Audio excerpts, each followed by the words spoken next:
మనతో పాటు ప్రముఖ ఆధ్యాత్మికవేత్త, జ్యోతిష వాస్తు పండితులు, లలితాదేవి ఉపాసకులు బ్రహ్మశ్రీ నానాజీ పట్నాయక్ గారు ఉన్నారు. గురువుగారితో మాట్లాడుతున్నాం. నమస్కారం గురుగారు. శ్రీమాత్రే నమః. సో జూలై నెల 2026 వృషభ రాశి వారికి సంబంధించి స్థితిగతులు ఏ విధంగా ఉండబోతున్నాయి, వీళ్ళు ఎలాంటి జాగ్రత్తలు తీసుకోవాలి ఈ మాసం? లగ్నంలో కుజుడున్నాడండి. లగ్నంలో కుజుడున్నప్పుడు ఏమవుతుందంటే సర్వసాధారణంగా కొన్ని విషయాలు అగ్రెసివ్గా మూమెంట్ ఉంటుంది. అందులో పర్టికులర్గా ఈ 7th and 12th లార్డ్షిప్ కాబట్టి పార్ట్నర్షిప్స్లో ఏదో ఇన్వెస్ట్మెంట్ చేయాలి అనే క్రమంలో ఒక్కొక్కసారి వీళ్ళు తప్పిదాలు జరుగుతూ ఉంటాయి. అందుకని పార్ట్నర్షిప్స్, ఈ ఫ్రెండ్స్తోని ఇన్వెస్ట్మెంట్ చేసే విషయంలోని కొద్దిగా జాగ్రత్తగా ఉండాలి వీళ్ళు. అయితే ఇక్కడ వీళ్ళు ఎట్టి పరిస్థితుల్లో కూడా ఏదైనా ప్రాపర్టీ కానీ, వాహనం కానీ, వస్తువు కానీ, బంగారం కానీ ఏదైనా కానీ 5వ తేదీ లోపలే కొనుగోలు చేయడం మంచిది. 5వ తేదీ వస్తే ఏమవుతుందంటే వీళ్ళకి చతుర్థ భావంలో ఈ గృహాలకి, స్థలాలకి, వాహనాలకి, లగ్జరీ ఐటమ్స్కి, ఆభరణాలకి కారకుడైన శుక్రుడు 4వ భావం కూడా వాటికి కారకం. శుక్రకేతువులు కలిసి ఉంటున్నారు.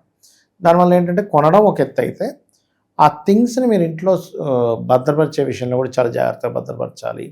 ఆ థింగ్స్ వేసుకొని వెళ్ళేటప్పుడు కూడా ఒక్కోసారి మనం మిస్ప్లేస్ అవుతుంటాయి.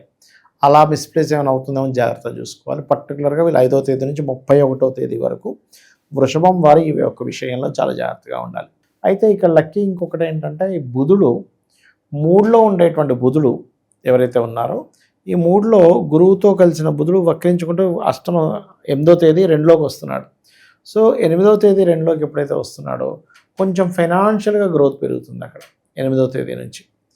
అలాగే మరొక విషయం ఏంటంటే 3లో గురువు ఉన్నాడు కాబట్టి సర్వసాధారణంగా 7వ స్థానాన్ని వీక్షిస్తాడు కాబట్టి వృషభం వారికి కొద్దిగా వివాహం విషయంలో స్ట్రెస్ ఉంటూ వివాహ సంబంధాలు కుదరడం కూడా జరుగుతాయి చెప్పాలంటే. అయితే వీరికి పర్టికులర్గా 5, 6 తేదీలు ఉద్యోగ సంబంధించిన విషయంలో తొందరపాటు నిర్ణయాలు పనికిరావు. 7, 8 తేదీలు వ్యాపార విషయాల్లో పనికిరాదు. మరలా 31వ తేదీ కూడా ఉద్యోగం విషయంలో తొందరపాటు నిర్ణయాలు పనికిరావు పర్టికులర్గా వీళ్ళకి. ఇక వాహనం విషయంలో జాగ్రత్త ఉండమని చెప్పాను ఆల్రెడీ నేను మీకు.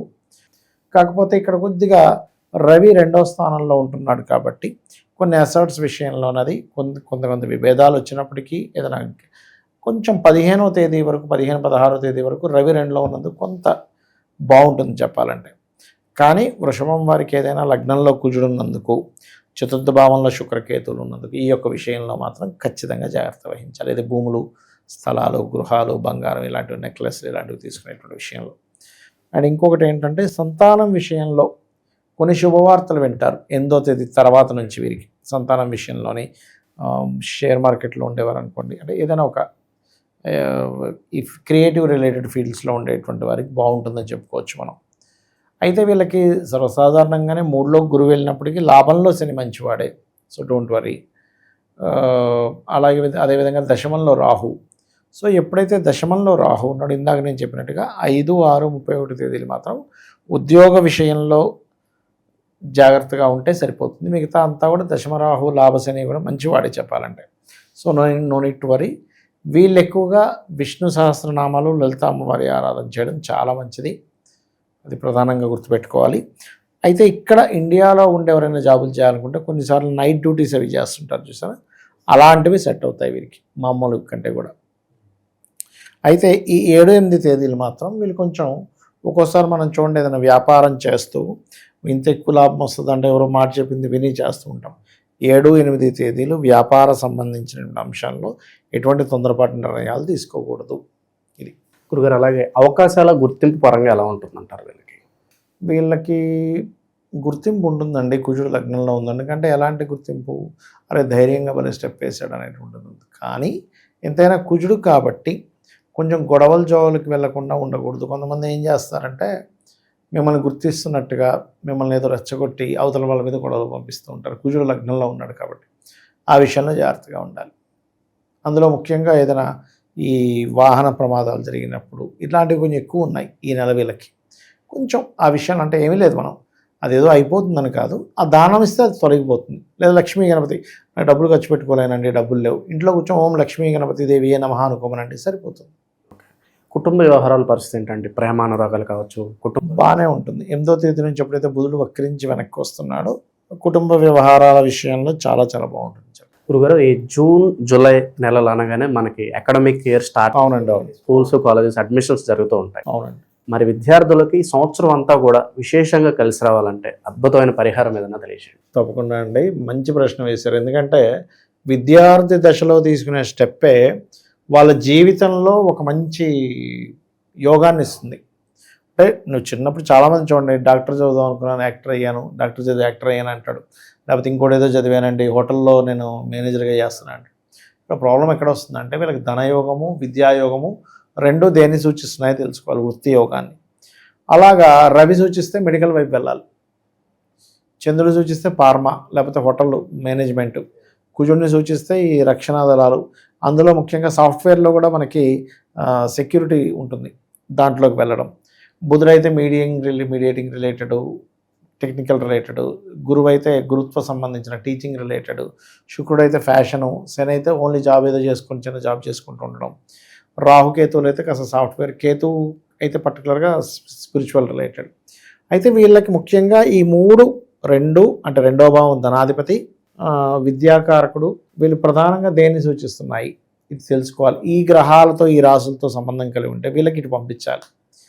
అయితే ఇప్పుడు ప్రజెంట్ న్యాచురల్గా ఈ సంవత్సరానికి రాజు ఎవరు అంటే గురువు అని చెప్పుకున్నాం. ఆయన న్యాచురల్ 4th హౌస్లో సంచరిస్తున్నాడు. న్యాచురల్ 4th హౌస్లో సంచరించేటప్పుడు మీరు చూడండి, గురువు యొక్క మార్పు జూన్ 2 నుంచి మారుతుంది కాబట్టి ఇక్కడ ఏంటంటే అసలు విద్యా విషయంలో కొన్ని తీర్పులు వస్తాయి కోర్టుల నుంచి, అసలు మనం ఎక్స్పెక్ట్ చేయలేం. విద్యార్థులకు కొన్ని విషయాల్లో బాగా నచ్చి వస్తాయి, కొన్ని విషయాల్లో వ్యతిరేకత ఏర్పడుతూ ఉంటుంది. ముఖ్యంగా మనకి విద్యార్థులకి ఒక మంచి కూడా జరగనుంది. ఏమిటది అంటే, ఇప్పుడు చూడండి, ఎంతో బాగా చదువుకున్నాం కానీ నాకు ఉద్యోగం రాలేదు. కారణం ఏంటి? రిజర్వేషన్. ఏంటంటే మనకు 90% వచ్చినా రాలేదు, అక్కడ 35%కి వచ్చేసింది. ఇలా అయితే దేశం ఎలా బాగుపడుతుందో అందరూ మాట్లాడుతుంటారు. కానీ అది ఎప్పుడు వస్తుందంటే ఇప్పుడు వచ్చే సమయం అది చెప్పాలంటే.